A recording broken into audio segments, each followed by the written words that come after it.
My sister thinks I'm being selfish because I'm not putting my own health at risk to give her a baby. 4 months ago, I gave birth to my little ray of sunshine, Leo. He's my 4th kid, and if you're a parent, you know each childbirth is its own unique blend of miraculous and terrifying. But Leo's arrival was something else. I've had my share of oohs and ahs in the delivery room, but this time it was more intense and kinda scary. The pregnancy was high risk from the get-go. I mean, the kind where you get extra attention from the doctors, not the fun kind, obviously. The whole experience was full of doctor's appointments, unexpected complications, and a whole lot of worrying. Finally, after what seemed like an eternity during labor, Leo was born, healthy and screaming his little heart out. And me? I was exhausted, relieved, and just done. The doctors were pretty clear post-delivery, no more babies for me. My body had sent a clear memo, it was time to close the baby factory. Ethan, my husband, totally agreed. Without any fuss, he went for a vasectomy. Enter my sister, Bella. Bella and her boyfriend, Jake, had been trying for a baby for a while. It was like their own little project, filled with hope and excitement. Then, bam, they hit a wall. Bella found out she couldn't conceive.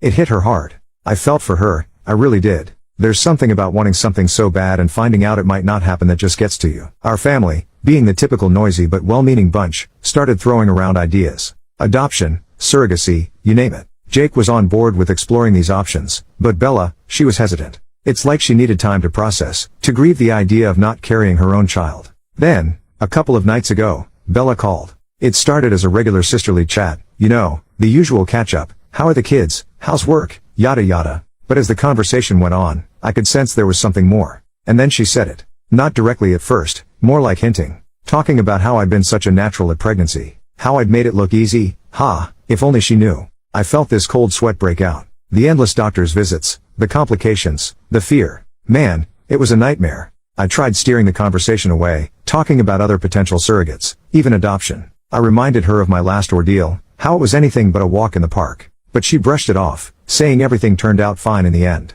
Bella circled back, each time more direct. That's when she asked, point blank, if I'd be her surrogate. Just like that. I could feel my heart pounding in my chest. This was my sister, asking me to put my body, my health, on the line again. After everything. In that moment, I was back in that delivery room, feeling every ache, every scare. I knew then, without a shadow of a doubt, that I couldn't do it. I couldn't risk going through that again. Not just for me, but for my kids, for Ethan. They needed me, whole and healthy. I love her, but I couldn't do it. I just couldn't. I had to say no. And that's where it all started to unravel. Bella accused me of being selfish, of not caring about her happiness. I tried to explain, to make her understand the risks, the fear, but she wasn't hearing any of it. To her, I was just the sister who refused to help. We ended the call on the worst terms, her screaming, me hanging up, feeling a mix of anger and guilt. The next morning, my phone was buzzing with messages, missed calls, notifications from Facebook. Bella had taken our private conversation public, painting me as the villain in her quest for motherhood. According to Bella, I was this cold-hearted sister, hoarding my ability to have kids, refusing to help her achieve her dream of motherhood.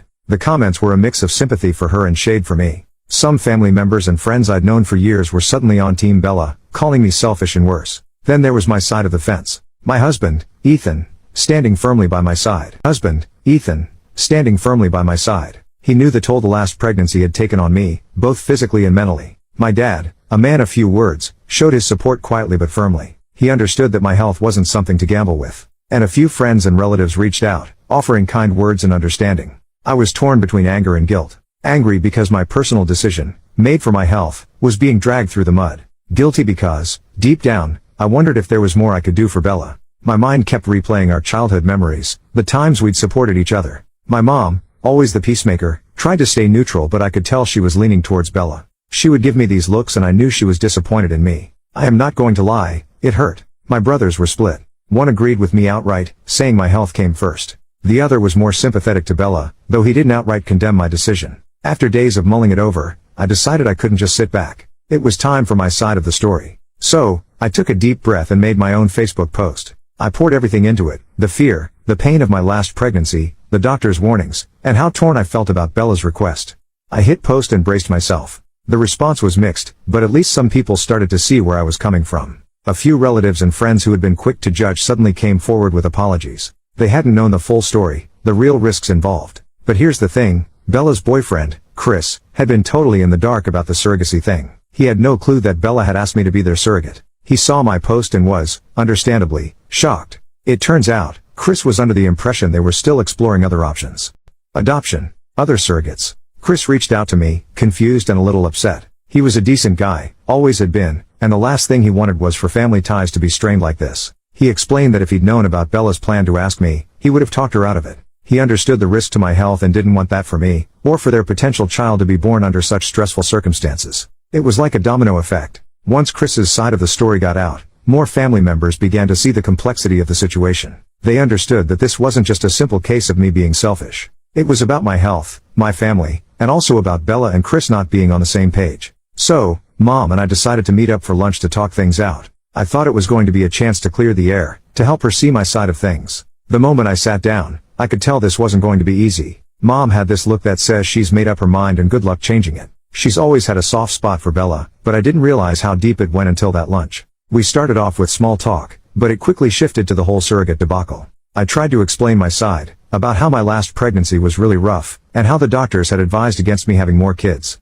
I wanted her to understand that it wasn't a simple decision. But Mom, she just wasn't having it. She kept going on about family and helping each other out. I get that, I really do, but this was about my health. It felt like she was just brushing that aside. Every time I brought up my concerns, she'd counter with something about how family sticks together, how I should be there for Bella. It got heated, and I could feel myself getting frustrated. There was this moment, right, where she said something along the lines of, "You've already had 4 kids, what's one more?" I tried to get her to see how this was affecting me, how torn I felt. But it was like talking to a wall.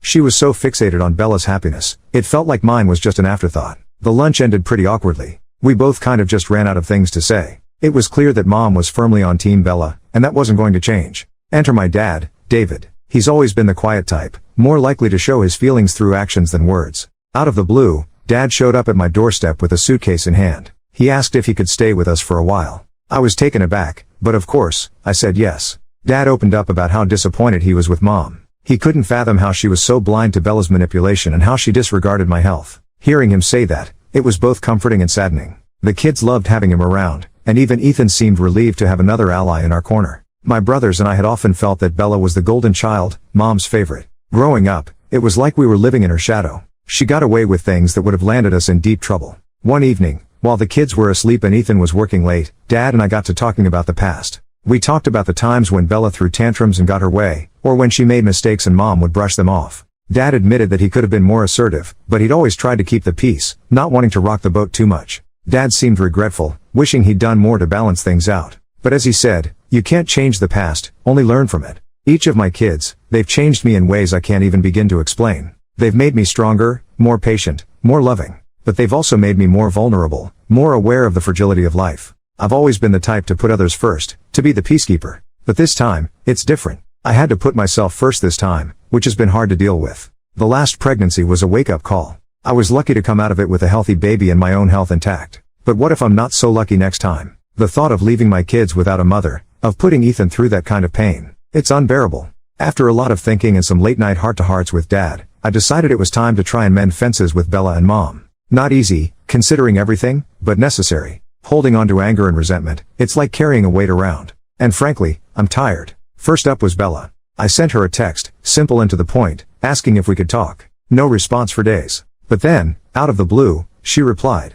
Okay. That's all it said. But it was something. It was awkward at first, lots of beating around the bush. But eventually, we got down to it. I explained my side, again. How my last pregnancy had scared me, how the doctors had advised against another one. I told her I understood her pain, her desire to have a child, but I couldn't risk my health. Bella was quiet, which was unlike her. She admitted she hadn't really considered the risks to me, just her own need to be a mom. We left things unresolved but slightly less tense. It was a baby step, but a step nonetheless. Next was Mom. This was harder. I invited her over for coffee. She came, but the air was thick with unsaid things. I told her how her favoritism had hurt me, how it felt like she didn't care about my well-being. She listened, really listened. And then she surprised me. She apologized. Said she hadn't realized how her actions had affected me. Now, Chris has talked to Bella, helping her see how her actions had impacted the family. He was supportive of her, but also made her understand that there were other ways to have a family. Adoption, other surrogates, so many options they hadn't really explored. And then there was the whole concept of surrogacy itself. It's not just a medical procedure.